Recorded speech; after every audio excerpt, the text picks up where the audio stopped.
ایک گاؤں میں ایک باپردہ خاتون رہتی تھیں جن کی ڈیمانڈ تھی کہ شادی اس سے کریں گی جو انہیں باپردہ رکھے گا۔ ایک نوجوان اس شرط پر نکاح کے لیے رضامند ہو جاتا ہے، دونوں کی شادی ہو جاتی ہے۔ وقت گزرتا رہتا ہے یہاں تک کہ ایک بیٹا ہو جاتا ہے۔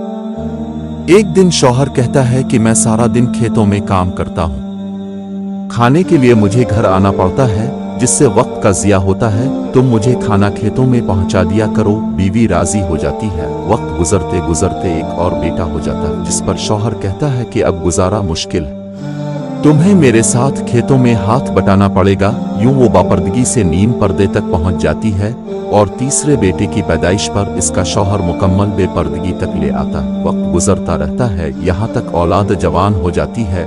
ایک دن یوں ہی بیٹھے بیٹھے شوہر ہنسنے لگتا ہے، بیوی سبب پوچھتی ہے تو کہتا ہے کہ بڑا تو پردہ کرتی تھی، آخر کار تیرا پردہ ختم ہو گیا، کیا فرق پڑا؟ پردے اور بے پردگی کا زندگی تو اب بھی ویسے ہی گزر رہی ہے۔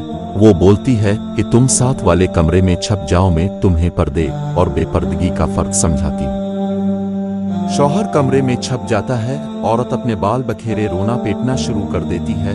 پہلے بڑا بیٹا آتا ہے، رونے کا سبب پوچھتا ہے، کہتی ہے تیرے باپ نے مارا ہے۔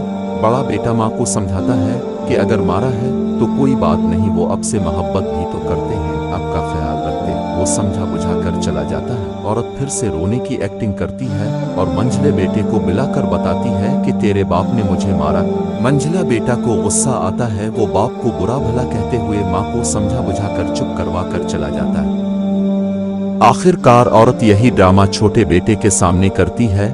چھوٹا بیٹا تو غصہ سے آگ ببولا ہو جاتا ہے اور زور زور سے گالیاں نکالتے ہوئے ڈنڈا اٹھاتا ہے اور کہتا ہے یہ باپ کی خبر لیتا ہوں۔ پھر عورت شوہر کو بلا کر بولتی ہے کہ پہلا میرے پردے کے وقت پیدا ہوا تو اس نے تیرا پردہ رکھا، دوسرا نیم پردے کے زمانے میں پیدا ہوا تو تیری آدھی لاج رکھ لی، جبکہ تیسرا جو مکمل بے پردگی کے زمانے میں ہوا تو وہ مکمل طور پر تیرا عزت کا پردہ اتارنے گیا ہے۔ حاصل کلام، پردہ عورت کا فطری تقاضا، خالق کی طرف سے قاعدہ بھی۔